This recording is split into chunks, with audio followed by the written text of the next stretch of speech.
Vamos a presentar al escritor, abogado, amigo Miguel Ibar Lucía. Le damos la bienvenida. Miguel, buen día, ¿cómo vas? ¿Qué tal? ¿Cómo estás? Bueno, una alegría que podamos hablar con vos.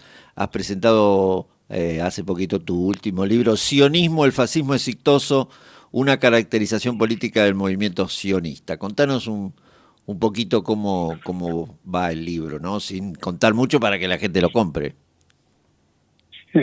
Hay que dejar algo, ¿no? Sí. Mira, el sionismo ha tenido la gran capacidad, bueno, aclaremos, para el que no sepa, es un movimiento político que nació entre las comunidades judías de Europa Oriental con el propósito de reunir a todos los judíos del mundo en un solo Estado, que después ellos decidieron que tenía que ser en Palestina, Claro. porque supuestamente era la tierra que les habían prometido su deidad. Sí. Bueno, la cuestión es que este movimiento es un nacionalismo, pero es un nacionalismo extremista. Ajá.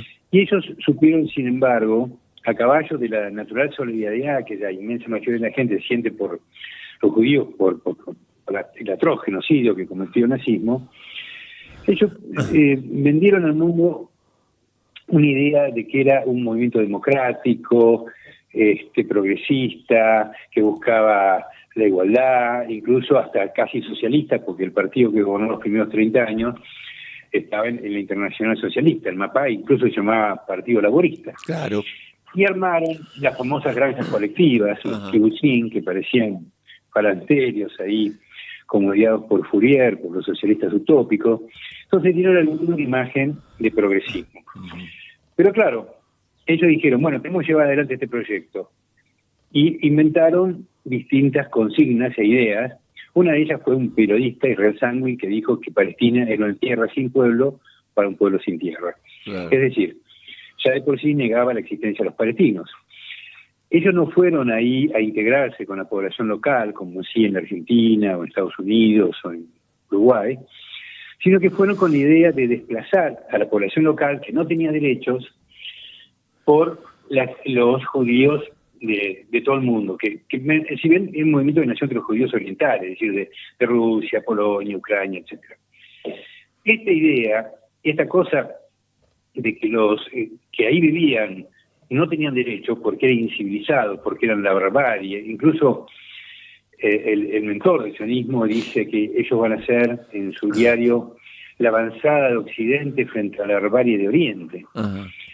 Entonces, esto lo llevaba necesariamente a utilizar la violencia contra la población local, desalojarlos de sus tierras por violencia, y en el año 47, 48, 49 llevaron adelante una limpieza étnica con bandas armadas, paraestatales, que surgieron en forma paralela, por eso yo hablo de un fascismo paracolonial. En forma paralela al poder imperial de Gran Bretaña armaron bandas que desalojaban aldeas, echaban a la gente y se instalaban ahí. Sí. Y que echaron cerca de 750.000 palestinos y no se apoderaron de todo el territorio de Palestina porque los países vecinos árabes, principalmente Egipto y Jordania, lo impidieron, ¿no? O sea, Egipto en la Franja de Gaza, Jordania en lo que se llama Cisjordania, es decir, del río Jordania y Mar Muerto para el oeste, impidieron que se apoderaran de todo. Pero ellos consolidaron un Estado sobre la base de la expulsión de la mayoría de la población. Entonces yo, investigando, yo veía muchos parecidos en esto de la tierra prometida, el Elan Vital, la raza superior, el pueblo elegido. ¿Cómo puede ser? Claro. Investigando, me encuentro con una definición del fascismo de un politólogo estadounidense, se llama Robert Paxton, que se aparta de las definiciones clásicas del marxismo, basadas en la psicología como Erich Fromm o Wilhelm Reich, o en la política como Hannah Arendt, o la economía como Organsky, y da otra definición del sionismo a partir de una serie de características, un síndrome. Y encuentro que estas se reúnen en el sionismo. Que en el sionismo hay una idea de recrear un pasado mítico que fue mejor, el reino de David y Salomón, reparar supuestas las humillaciones, pero está bien, todo eso está muy bien, pero a través de la violencia, abandonando las ideas democráticas, y respeto a los derechos humanos, con una idea de limpieza étnica y de expansión exterior. Esto la expansión se ve clarísimamente, porque el Estado de Israel, desde que primero se quiso apoderar a toda Palestina, después en el año 67 tomó Jordania, Gaza, el Sinaí, los Altos del Golán, que hasta el día pertenecen a Siria, hasta el día de hoy los tienen, hace más de 50 años. Después, ¿cómo se llama? El Líbano. Acaba de invadir una vez más el Líbano, matado cientos de personas. Entonces, esta cosa de la expansión exterior, la violencia contra los sectores más débiles de la sociedad, ponen realmente al sionismo como un movimiento fascista, un fascismo colonial o paracolonial, al revés de la idea que ellos vendieron al mundo de que eran, no sé, poco menos que socialistas democráticos. Bien. Y esto fue, todo esto está explicado en el libro, ¿no es cierto? Sí. El libro está hecho sobre la base de mi tesis de licenciatura en historia del año 2015. Después, obviamente, lo actualicé. Compañeros que la leyeron me convencieron de publicarlo como libro. Y es un libro que está hecho con una estructura, bueno, fundamentando cada una de las cosas que yo ahí sostengo, ¿no? Claro. Con pruebas, con otros autores, con lo que fuera.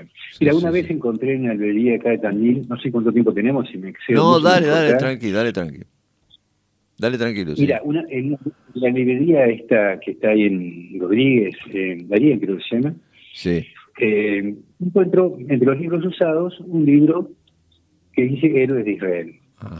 Bueno, lo compro, lo leo, y me encuentro que en el último capítulo celebran la toma de la ciudad de Haifa, una ciudad, el mejor puerto de Israel, al norte de Israel, o sea, era el puerto de Palestina, donde vivían los palestinos. Una ciudad, 90% árabe. Los tipos celebran ahí cómo tomaron y se apoderaron de la ciudad, echando cuesta abajo por las calles barriles llenos de querosene prendido para generar pánico entre la gente, y después iban las brigadas, tiroteaban y lograban que huyeran los árabes. Y después en un párrafo el librito dice, y ahora esta ciudad está limpia de árabes y acá pueden venir los judíos de Bulgaria, Rumania o Irak. Y la utilización de la palabra limpia lo dice todo. Más vale. Porque es una limpieza étnica. Claro, tal cual. Y este libro, según su contratapa, tuvo un gran éxito en Israel en la década del 50 y tuvo como 5 ediciones.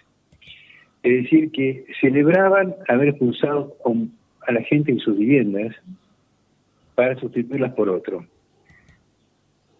Y eso es, vos sabés que los grandes genocidios comenzaron como limpieza étnica, el de los armenios, por ejemplo. Sí, tal cual. Los armenios al principio no los iban a matar, le dijeron váyanse. Entonces los tipos custodiados por los soldados otomanos iban en fila india yéndose de Turquía, y al final terminaron matándolo. Porque al principio es ustedes no existen, o no tienen derechos, váyanse. Y después, bueno, si se resiste, matémoslo. Desgraciadamente, esto es lo que estamos viviendo en el mundo. No, y en estos momentos la cosa sigue peor todavía, ¿no es cierto?, en todo lo que tiene que ver en alrededor de Palestina. Y sí, porque vos fijate que con la excusa de la autodefensa, lo cual es falso porque los muertos no atacaron ese kibbutz israelí, ellos mataron como 70.000 personas o más entre 2023 y 2025, hasta que la repulsa internacional fue tan grande que hasta el propio Trump les dijo paren la mano, porque por el descrédito que les daba, porque había, bueno, vos sabés que la Corte Penal Internacional ordenó la captura de Netanyahu y del ministro de Defensa, también no olvida además, hay la Corte Internacional de Justicia que juzga a estados, no personas, calificó de aparte lo que hace Israel en Cisjordania, y les ordenó que pararan los bombardeos, porque por supuesto Israel no le dio bolilla, Pero había y a la denuncia que hizo Sudáfrica se sumaron después otros países, Irlanda, creo que Bélgica, Brasil, Colombia. Sí. Entonces, bueno, se iba generando una situación política que se les iba salía de control. Sí, pero además tienen todo el poder en el tema de información, y donde escuchás la mayoría pareciera que fueran nenes de pecho quienes gobiernan en Israel y hacen los ataques que hacen, ¿no? Claro, y vos sabés que ellos se han hecho aprobar una definición de antisemitismo por una organización que inventaron, la Alianza por Recuerdo del Holocausto. Sí. Entonces, entre las cosas que da como ejemplo antisemitismo, si vos llegás a decir que los judíos o los sionistas manejan los medios de comunicación, sos un racista. Claro. Ahora, poné en Netflix una película sobre el genocidio de los judíos, vas a encontrar un montón. Poné una sobre la Nakba, no vas a encontrar nada. Sí, tal cual. Bueno, Miguel, te agradecemos muchísimo. En YouTube sí. Sí, decime. En YouTube sí. No, en YouTube sí hay mucho material, eso hay que reconocer. Sí. Bueno, te agradezco muchísimo y a disposición, y si querés agregar algo, con mucho gusto. No, simplemente decir que en este momento estamos viviendo una situación extrema con Irán, con el bombardeo de Irán, con esta guerra que nos pone en la víspera de la Guerra Mundial, y tiene que ver con el conflicto palestino y con las ansias de expansión del sionismo, eso está clarísimo. Hay que tenerlo presente, y bueno, por suerte no han podido hasta ahora y han terminado empatadas una guerra que no pueden ganar por el momento, ojalá no la puedan ganar. Bueno, te dejo, no saco más tiempo a tu audiencia. Bueno. Muchas gracias y un abrazo. Un abrazo para vos. El doctor Miguel Ibarlucía, que ha presentado en los últimos tiempos un nuevo libro sobre este tema que él tanto conoce, tanto investigado y tanto escrito. En este caso se llama Sionismo, el fascismo exitoso, una caracterización política del movimiento sionista.